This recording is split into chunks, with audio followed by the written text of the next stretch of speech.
It was past midnight when Alex finally turned off the bedside lamp. The apartment was silent. Too silent. The kind of silence that made you notice every little creak and whisper in the dark. As they lay down, the exhaustion from the day should have pulled them into sleep immediately. But something felt off. The air was heavy, the darkness deeper than usual. Then, just as they were drifting off, they felt it. A subtle shift in the mattress, the unmistakable pressure of weight, as if someone had just laid down beside them.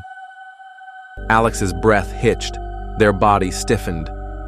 It's just my imagination, they told themselves. Maybe the bed frame shifted. Maybe it was nothing. But then, it moved again. A slow, deliberate shift in weight, the sensation of a body turning, adjusting, getting comfortable. Every hair on Alex's body stood on end. Someone was there, lying beside them, close enough to touch. Alex's mind raced.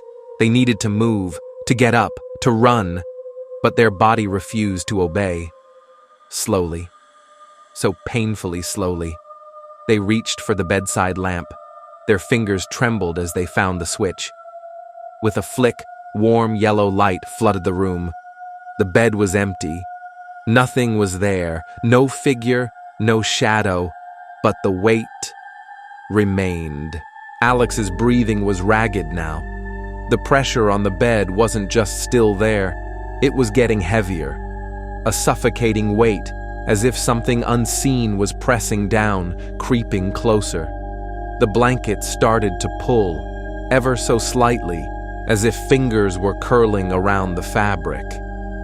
Then, right beside their ear, a breath, not their own. Alex couldn't take it anymore. With a sudden burst of adrenaline, they leapt out of bed, nearly toppling the lamp over. The mattress behind them shifted violently, as if something had just sprung up. But when they turned back, nothing. Just an empty, still bed. Heart pounding, they grabbed their phone, fumbling with shaking fingers to turn on the flashlight. And then, as the bright beam swept across the bed, the blankets slowly lifted, as if someone, or something, was still lying there. Alex didn't sleep that night. They didn't sleep the next night either. The bed was untouched, the room remained lit, but they knew, deep down, that it wasn't over. Because as they sat in the corner of the room, watching, waiting, the blankets shifted again. And in the dead silence of the night, a whisper, software, amused, right next to their ear. You can't ignore me forever.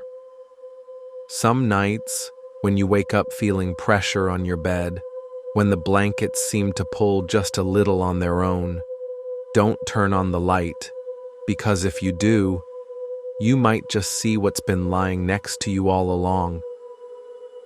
Subscribe for more terrifying stories, and remember, some things prefer to stay unseen.